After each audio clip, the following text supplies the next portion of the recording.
The journey to healing is never a straight line.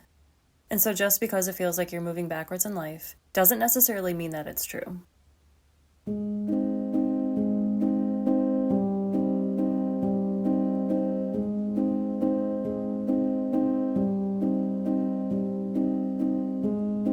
If you watched my last two videos, then you know I made some terrible choices when it came to dating and friendships. And even though I was working really hard on healing the parts of myself that kept making those kinds of choices, I ended up spending the following 2 years making the same mistakes all over again. I've learned that whenever we're not paying enough attention to the cycles and patterns unfolding right before our eyes, the universe will continue to hand us the same lessons in different disguises until we finally learn from them. Thankfully, these mistakes turned out to be blessings in disguise that eventually led me to getting into even deeper touch with myself and catapulted me onto a path of massive inner growth and progress in life.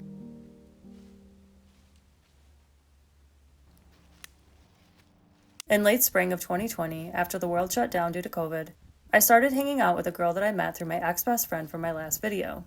We clicked immediately upon our first official hangout, and I was excited to finally have a girlfriend that I could do nature things with. Slowly but surely, we started spending more and more time together, hammocking, going on hikes, and even occasional camping trips. We ended up bonding over our shared experience of recently ending our abusive relationships, and hearing her story and the way that she was navigating her breakup actually helped me heal through a lot of residual feelings that I had left over from my ex. Around the beginning of June, about 9 months after ending that abusive relationship, I kept getting this intuitive nudge to download a dating app.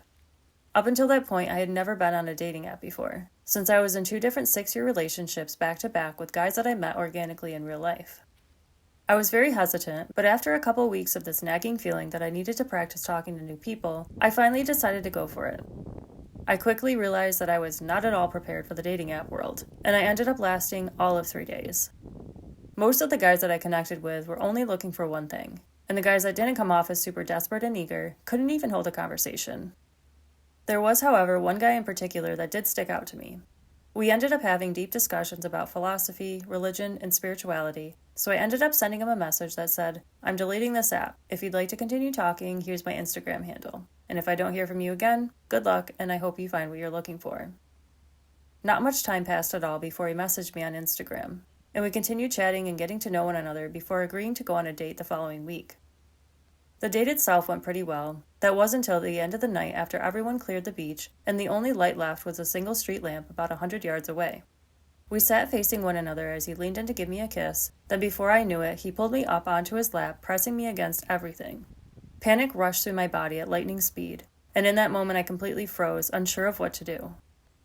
I had been in some seriously sketchy situations with various guys throughout my life, but this was the first time something like this happened to me with somebody that I just met. I was terrified. Thankfully, a woman was moving things around on her porch that backed up against the beach, which snapped me out of my freeze state, and I pulled myself back off of his lap and told him that I was ready to leave. That experience should have 1,000,000% sent me off running for the hills, never to speak to this guy again. And honestly, if a female ever told me something like this happened to them, that's exactly what I would tell her to do. But back then, my people-pleasing tendencies got the best of me as they always did, so I ended up exchanging numbers before parting ways. And that major red flag was merely foreshadowing what was yet to come as we continued to spend time together and eventually started dating. Only a few weeks into our relationship, I noticed that he'd get really angry with me anytime that I had a different opinion from him. He was in a PhD program at the time and would try to lord it over me by carrying on with these science versus spirituality debates. He'd claim that he knew better than me because he was well educated, and that the things I believed in weren't grounded in black and white evidence, so therefore they weren't real. And even when I did present him with science-based evidence backed by tons of research, he'd still tell me that I was being scammed and how stupid I was to believe it, just because it didn't align with his own beliefs. All this did was deflate my confidence and make me second-guess myself during almost every conversation that we had. I also went from spending 95% of my time alone and focusing on my own aspirations to barely getting a second to myself in order to recharge my energy and focus on other areas of my life. As an introvert, I need a lot of alone time in order to function and think clearly, and this relationship made it impossible. Anytime I spoke up to him when I needed a night to myself, he'd completely lose his mind and accuse me of not caring about him as much as he cared about me. It was an incredibly draining and confusing experience, and resulted in me slowly shutting off parts of myself out of fear of abandonment. I felt extremely anxious and constantly questioned whether or not I even wanted to be in the relationship. but I kept ignoring my intuition and pushed forward with it regardless of how much resistance was rearing its head. In late September, I finally got a night to myself, and I invited my girlfriend over for a sleepover. This was around the time I was questioning my relationship with my ex-best friend, and this new friend of mine was coincidentally ending her best friendship of 15 years as well. We ended up taking a magic mushroom trip together and chatted all night beneath the stars. And at one point she told me that she loved me and even declared that we are now best friends. The following morning when she left my place and was on her way home, she called me and said, "I just got a download that we're supposed to do a retreat together." Every cell in my body was screaming at me to tell her absolutely not. I already knew how much work it was going to entail to host a retreat, which was something that she herself had never done, and some part of me, deep down, knew that she was using the whole "we're best friends now" card in order to take advantage of me. But instead of listening to my intuition, I ended up agreeing to it because the people pleaser in me felt like I had to. Otherwise, I'd lose her as a friend, and I was already at a low point after losing my previous best friend. The following week, the guy that I was dating at the time and I had a serious talk about what each of us saw for our future. From our career paths, to living situation and location, as well as children and all the other big things that make total sense to consider and discuss in a relationship. By the end of the conversation, it was pretty evident that we in fact did not align on anything, and he basically put the ball in my court by asking me to commit to his vision of the future while completely letting go of my own goals and dreams since he considered them to be impossible and that if any of them did come true, it would all boil down to luck. He said, "Figure out what you want, but don't take too long because I'm 28 and I don't want to waste any more of my time." Having already shut off parts of myself by this point, fear and insecurity drove me to try even harder to make the relationship work. And it probably already goes without saying, but that was a huge mistake. Compatibility is the most important part of building a healthy foundation for a romantic relationship. If your values, visions, and goals for the future aren't aligned, it's a telltale sign that the relationship definitely isn't for you. Also, you should never have to water yourself down or give up on your own dreams in order to make somebody else happy. Not to mention the fact that when someone is rushing you along to make big decisions, they definitely have ulterior motives that you're still unaware of. So pay attention and proceed slowly with lots of caution. We lived an hour apart, so we would video chat on the nights that we weren't hanging out, which at first seemed great, but eventually what would be an hour to an hour and a half turned into 2 or 3 hours, sometimes even more. As I lost more and more alone time, I kept trying to set the boundary to end our video chats by 9 p.m. so that I could wake up early and stay committed to my morning routines. However, this always turned into a huge fight and him basically telling me that I clearly didn't care enough about him, which obviously wasn't the case. He'd constantly cross my boundaries, and anytime I did reinforce them, he would tell me that I was selfish and boxing him in with too many rules and restrictions. First off, boundaries are non-negotiable, and the purpose of setting them is so that we can feel safe and supported in our connections. I've learned that the only people who get upset with you for setting boundaries are people who are benefiting from you not having them in the first place. And so people who actually love and care about you will respect your boundaries, no questions asked. Slowly but surely, without realizing it, I lost my ability to speak my truth, stand up for myself, and have agency over my life decisions. I constantly felt like I had to ask for his permission to do the things that I wanted, like hang out with friends, go to events, and even spend time alone to recharge. Regardless of the type of relationship, romantic or otherwise, you should never feel like you have to ask for permission to do the things that you want, or like you have to walk on eggshells to avoid upsetting people with your own needs. I felt extremely suffocated by him in our relationship, and he never made it a point to spend any time with himself or his family and friends. I was expected to be available every moment that he was free, and if I didn't give him all of my time and energy, he would throw a fit until he got his way. All this dynamic provided for me was a constant nagging feeling of wanting to be free, and it started to become more and more apparent to me that this guy only liked the idea of me, not who I actually was at my core. Yet still, for whatever reason, probably my copious amounts of unresolved trauma, I stayed. At one point, he accused me of still being in love with my abusive ex, and told me that I had Stockholm Syndrome, which, by definition, is a psychological response where a victim bonds with their abuser. And something I learned in my previous relationship is that anytime someone is obsessively accusing you of doing something, it's because they are the ones doing it themselves. And in this instance, not only did he constantly bring up his ex-girlfriend who allegedly cheated on him, but he also wound up back in a relationship with her after we broke up. Or who knows, maybe he was with her while we were still together. Either way, it was a very unhealthy relationship, and deep down, I knew that I should have ended it way sooner than I did. I dreaded every weekend, because it always felt more like work than time off, since I'd have to cook every meal and do the dishes every few hours, on top of him dictating how we were going to spend the weekend. It was extremely draining, and I'd wind up spending my entire week just trying to recharge my energy, only for it to be depleted all over again the following weekend. Every free moment I had was literally spent ruminating about how frustrated I was in that relationship, and constantly feeling like I needed to justify my own existence in order to keep things okay with him. The fact that I wasn't supposed to be in that relationship was screaming in my face, but I kept ignoring it out of fear of upsetting him. This taught me that 1, not speaking up about how you feel isn't nice, it's manipulation. 2, I unconsciously held both him and myself back from true happiness. 3, all adults are fully capable of dealing with their own emotions, and it was never my job to tiptoe around someone else's feelings while sacrificing my own. Eventually, I traveled to Arizona in February of 2021 to document a spiritual retreat, and on my last night there, as I was heading to the airport to come back home, he completely lost it on the phone with me and accused me of cheating on him with the host of the retreat. First off, this guy was and still is happily married. Secondly, his wife co-hosted the retreat with him. And third, not only did I go there for work, but I was more excited to meet and hang out with his wife than him. The entire thing was so far out of left field, I couldn't even wrap my head around why he was accusing me of such a thing. It was pretty apparent to me by this point that he was navigating our relationship out of all of his own insecurities, and no amount of reassurance could ever soothe his fears. And as I write this script, I'm now just realizing that there's a decent chance that he cheated on me while I was away. Because as I mentioned earlier, people only accuse you of things that they are guilty of doing themselves. Anyway, a few weeks after that, a whole other debacle unleashed, and he ended up blowing up on me for having photos of people from my past relationships. And to be honest, it wasn't something I ever gave any thought as to whether or not it was healthy for me to still have them. It literally never crossed my mind.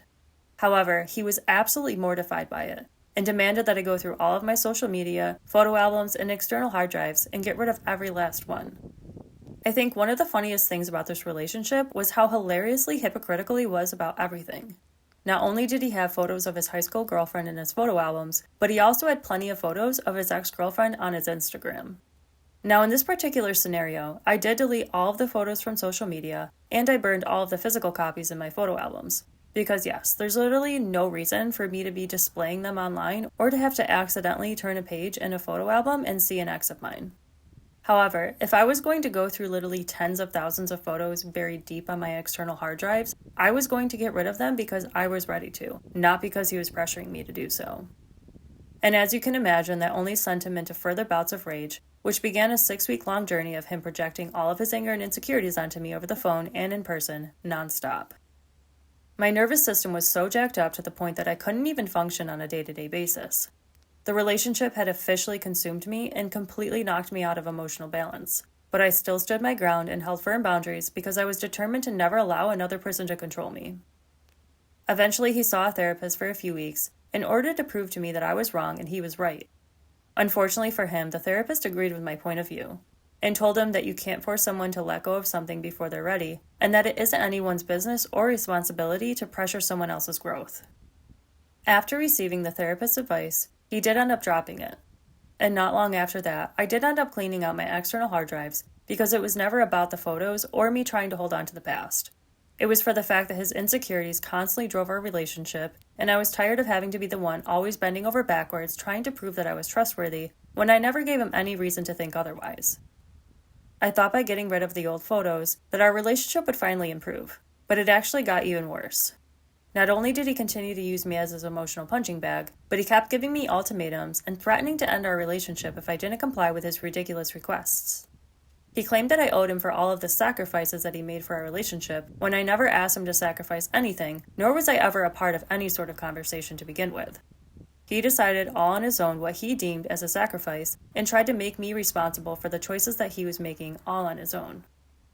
After a while, he got used to calling me names, like the forbidden C word that sends all women into sacred rage, and yet somehow, within the matter of hours or days, I'd always be the one apologizing while he did and said whatever he wanted without taking any accountability.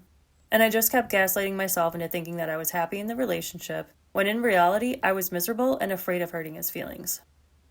Despite all of this mental and emotional turmoil, I still had a retreat to host with my best friend. And so in June of 2021, after about 7 months of planning, creating, and preparing, we finally hosted our retreat. We ended up renting out an old Victorian Airbnb in the beautiful Catskill Mountains and hosted 3 amazing women for the weekend. Everything ran smoothly aside from losing out on a few $100 since we didn't fill enough spaces to cover all of our fees. but the retreat itself was still a success. As we were packing up our things on the last day there, my best friend shared with me that she had just received a government grant for $10,000 that she didn't have to pay back, and told me that she would be happy to give me a grant, knowing that we weren't getting compensated for all of the work that just went into creating and hosting the retreat. The following week rolled around and she texted me to ask how much I spent on all the groceries that I cooked for everyone, then stopped by later that day and dropped off $200. She never brought up the $1,000 that she offered to give me that last day of our retreat, which meant that when all was said and done, I had an extra $30 to my name. Now, I'm not a greedy person, nor do I expect people to just give me money or anything. But when someone explicitly tells me that they're going to do something and they don't keep their word, that's an automatic betrayal of my trust. And in this case, considering that I had poured all of my energy into creating the retreat from start to finish, while delegating one tiny task at a time with super specific deadlines that were weeks out and she still kept failing to deliver on them, and I'd wind up having to do them myself, it just felt like I had been taken advantage of. Now, could this have been avoided altogether? 1,000%. I take full responsibility for even agreeing to host a retreat with her in the first place, especially when my intuition screamed at me to say no when she asked. I also never spoke up when I was feeling frustrated about the work that I was putting into creating it, in contrast to the very little help that she contributed, and I kept everything pent up to myself because I was more afraid of upsetting her than making myself feel like crap in the process. I ended up carrying a lot of resentment towards her afterwards, but the only person I had to blame for how I felt was myself. This experience taught me yet again to always listen to your intuition. It taught me the importance of keeping a clear, open, healthy line of communication in business and to set all of the expectations from the start, including a full detailed contract that everyone signs and dates. No matter how good of friends you think you are with someone, mixing business with friends can and oftentimes does get messy. Regardless of my feelings, I did try my best to move past the situation and continue to nurture my friendship with her, as she was still a great friend of mine outside of that experience. Now, when it came to the roller coaster that was my romantic relationship, that was a totally different story. By this point, I felt like I couldn't be myself around him and would have to suppress my thoughts and feelings in order to make him feel comfortable. Anytime I opened up about things going on in my personal life that were stressing me out, he'd always twist the conversation to make it about himself, our relationship, and how I wasn't showing up enough for his needs. He would accuse me of things that he thought I was going to do in the future, and would get super angry with me about things that I did in my past, way before we even met each other. No matter what I did, nothing was ever good enough for him, and he expected me to focus on absolutely nothing but pleasing him and soothing his fragile ego 24/7. At the beginning of November, he brought up the idea of taking a month-long break so that we could focus on ourselves before coming back together to build a stronger foundation for our relationship. The first thing I noticed once we went our separate ways was the fact that I felt like I could finally breathe for the first time since he came into my life. I came to a lot of realizations over the course of that month. For starters, I wasn't taking very good care of my basic hygiene, and I barely ate 2 meals a day. I had no idea how much stress this relationship was putting onto me, or that I had sunken back into a depression to the point of having suicidal thoughts again, just like I did right before my spiritual awakening 5 years prior. I ended up reaching out to my best friend one night when the visuals of taking my own life scared me so much that I was genuinely concerned that I wasn't going to be able to keep myself from doing it. To my horror, as soon as I told her, she just said, "Yeah, I get those sometimes," then just completely changed the subject. Not, "Are you okay?" or "Do you have any idea why you would be thinking that?" Nothing. Just moved on to talking about the things going on in her own life, as if I never brought it up to begin with.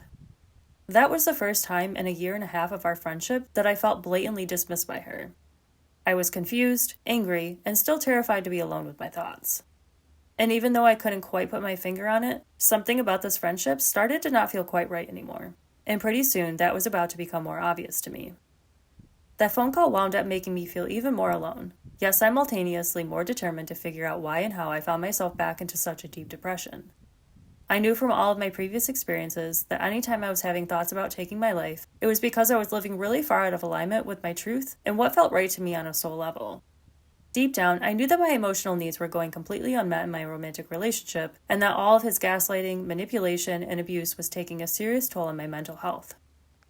I finally came to accept that the relationship wasn't serving my highest good, and a part of me was extremely angry that I let my life get to that point again, especially after promising myself that I would never lose myself to another person after my last abusive relationship.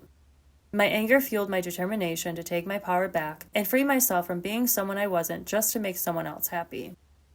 Before coming over after a month apart, he asked me if I was going to break up with him so that he could know whether or not he should pack his abandonment bag.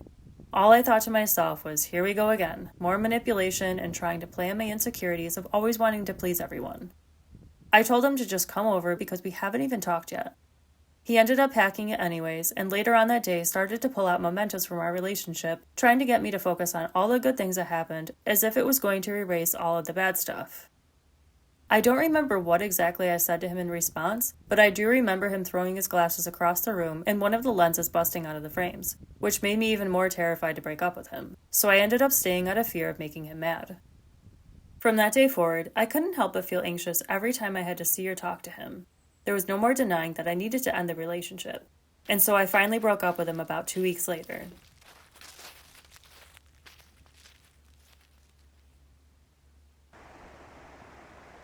The amount of relief that washed over me as soon as he left with all of his things was palpable. It felt like a humongous weight was lifted off of my shoulders, and I can finally let my guard back down. I didn't realize how oppressed I felt in that relationship, or how much it consumed me and kept me distracted from nurturing all the other areas of my life. And by the following morning, I felt the most free I'd ever felt in all my life, which confirmed to me that I absolutely made the right choice to finally choose myself. Unfortunately, even though I asked him not to contact me, he still reached out several times over the next month and a half. I mean, he never respected my boundaries while we were together, so why would he after we broke up? Anyway, the first time he called was to basically try to get me to agree to maintaining a friendship with him, which I told him I didn't want. Another time he called to apologize and own up to the fact that he did indeed abuse me the entire time throughout our relationship, which felt incredibly validating on my part, considering literally no one from my past had ever apologized to me for anything, let alone their blatant abuse. But of course, that apology ended up just being another one of his manipulation tactics, as he flip-flopped back into blaming me for all of the pain that he felt that I caused him a couple of weeks later, even though I had already apologized for my part in the relationship. And finally, he called me one last time to take out all of his anger out on me, just as he always did, which is when I promised myself as soon as I hung up that I would never, for any reason whatsoever, answer another one of his calls or texts ever again, and I didn't. In the middle of that back and forth mess, a day or two after he called me with that fake apology, I did start to question whether or not I made the right choice, and I actually started missing him. I ended up texting my best friend and told her that I was lonely and could really use a friend to hang out with. The only response I received back from her was a text that said, "Well, what need was he meeting for you that you have to meet for yourself now?" I don't know if I had ever been more pissed off by a text in my life. No matter whether it was a romantic relationship, a friend, a family member, or even something going on at work. Any time she had the teeniest tiny stress arise for her, she would call me and I'd wind up listening to her vent for hours and give her endless support and advice. Yet the one time I tried to lean on her for support, she just gave me a single sentence text telling me to figure it out on my own. This is when the red flags really started to become more obvious to me in our friendship. One of the biggest blessings I received after my breakup was coincidentally throwing out my lower back and pinching my sciatic nerve, which got me laid up for over 6 weeks. I call it a blessing because it forced me to sit with all the feelings that came up from the relationship and heal through them so that I would finally stop repeating the same mistakes. I came to the realization that one of my toxic traits is that I used to always convince myself that every new guy I met and started dating was the love of my life before ever giving the relationship a chance to mature on its own and show me whether or not that was really the case. Holding this belief is precisely why I stayed in abusive relationships for as long as I did, despite knowing on a deep and visceral level that they were not the right person for me.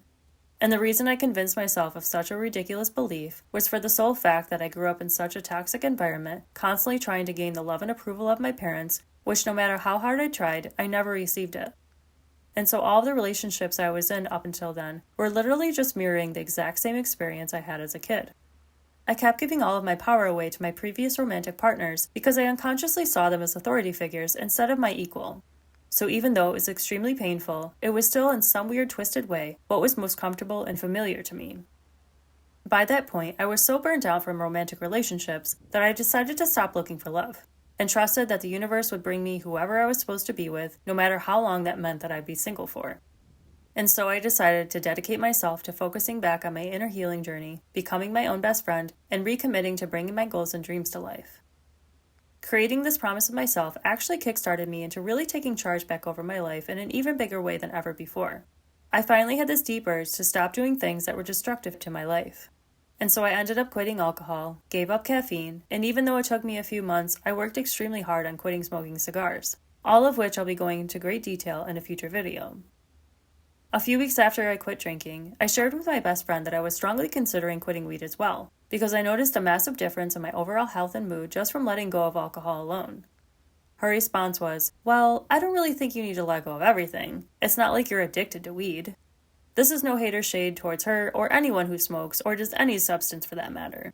Everyone is allowed to live their life in whatever way they want. I genuinely do not care. But I know for a fact that the only reason that she said that was because she smoked way more than I did. And for me to quit would then put her in a position of questioning whether or not she had a dependency on weed. And it also would have been one less thing that we had in common, which was something that we did together every time we hung out. This whole conversation with her didn't make me mad, but it definitely raised another red flag. Because to me, real friends support your growth, not try to talk you out of it. A couple weeks later, I'd met up with her at her office to shoot part 1 of 3 sessions for her branding photo shoot for her business. I ended up agreeing to do trades with her a month or 2 prior in exchange for energy healing sessions. This was still during that window of time where I was laid up for 6 weeks after throwing out my back and pinching my sciatic nerve. And I don't know if you've ever experienced that combination of pain before, but it was the most excruciating pain of my life, and shooting that day set me back on my healing process. By the time I got home to edit all of her photos, I couldn't even sit upright in a chair, and it took me more than double the amount of time that it normally takes me to complete a session. By the time I finally finished editing her photos, I decided that there was absolutely no way that I was going to dedicate any more time or energy to doing 2 more sessions for her on trades, because it was just too much work, and if I had gotten paid for it, I wouldn't have been spending the money on energy healing sessions. I would have been using it to pay my bills. And so I had to have the difficult conversation with her to let her know that I just simply did not have the ability to continue the rest of her sessions because I needed to focus on paid work. I recognized that the reason I was upset in this situation was because just like when she suggested that we do a retreat together, I felt pressured to say yes to trades out of fear of upsetting her or her thinking that I was a bad friend.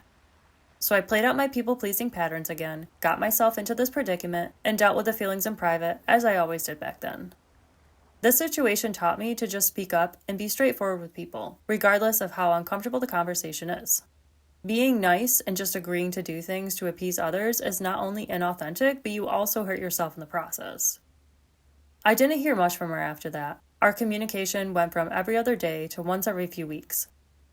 I decided that instead of giving all of my time and energy away to investing in other people's goals, to finally start creating something that I had talked myself out of for years, which is doing these visual stories. My back and sciatic nerve pain finally healed up by that point, and so I spent the following 6 weeks writing, filming, and editing my first visual story titled Overcoming Depression.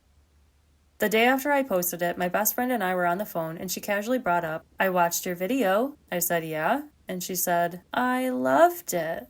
I will literally never forget exactly how she said that to me. I just sat there in silent disbelief thinking to myself, "Girl, you already know that I am psychically tapped in. Do you really think you just got that one past me?"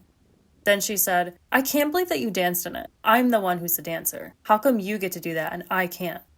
First off, neither of us owns dancing. Second, I have never tried to control any of the terms of your life. And third, you can do whatever you want. Ain't nobody holding you back but yourself. This was the final straw that broke the camel's back in our friendship. I realized right then and there that she was low-key jealous of me because I finally decided to stop holding myself back from expressing myself authentically. I knew that if I kept her in my life, that over time she would plant seeds of doubt in my mind that would have made me unconsciously shut off parts of myself in order to not make her feel uncomfortable. And I know from experience, especially in my last friendship, that one person's negativity is another person's downfall, and I was not about to let that ever happen to me again. Even being aware of all of this, it still left me in my feelings. On one hand, I knew that it wasn't healthy for me to keep her in my life anymore, but on the other hand, I actually felt like we shared a really deep connection outside of all the key moments that I mentioned in this video. Having shared similar past experiences and wounds, our brokenness created a trauma bond between us. Not to mention the fact that I let her all the way in to see and know some of the most vulnerable parts of myself that I had never given access to anyone else before. It took me a few weeks to really get my thoughts together, but I did eventually muster up the courage to end our friendship. This experience helped me to heal through even deeper layers of my codependency and abandonment issues, and it also taught me to stand in my power and speak my truth no matter how uncomfortable it might be. It's really no coincidence that I kept attracting people into my life who displayed strong narcissistic tendencies because I was raised by narcissists. So each and every interaction and relationship that I had throughout my early life was showing me the things that I needed to heal within myself that resonated with that kind of energy in the first place. And although there was a part of me that felt disappointed in myself for having repeated similar mistakes from my past after working so hard to overcome and heal through my previous situations and relationships, I realized that sometimes we need to repeat mistakes in order to finally learn our lessons and grow into even wiser versions of ourselves. I'm super grateful for all the lessons that both of these dynamics taught me. Relationships are one of the greatest blessing, gifts, and opportunities that we have to help us grow. Just as the old saying goes, some relationships come into your life for a reason, a season, or a lifetime. Everyone we come into contact with, no matter how long or short their stay, all act as the perfect mirror for us to see ourselves, to learn, heal, and grow in order to become better versions of ourselves. And for that reason alone, I feel incredibly fortunate for all of my past connections, especially the most difficult ones, because each of them had a hand in assisting me to become the person that I am today. At the end of the day, healing isn't linear. And so just because it feels like you're moving backwards in life doesn't necessarily mean that it's true.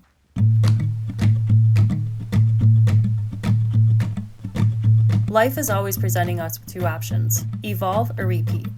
If you feel like you're repeating the same mistakes, it's just an opportunity to slow down and ask yourself, what is the lesson that this experience is trying to teach me? The fact that you have the conscious awareness of repeating old patterns and cycles means that you have the ability to learn those lessons on a deeper level, prevent yourself from making the same mistakes again in the future, and eventually become a happier, more fulfilled version of yourself. So don't see your setbacks as failures. See them as opportunities to grow and evolve beyond the person that you've been so far. Because the moment you choose a new way of being is the moment you move one step closer to experience the life that you've always dreamt of living. So what'll it be?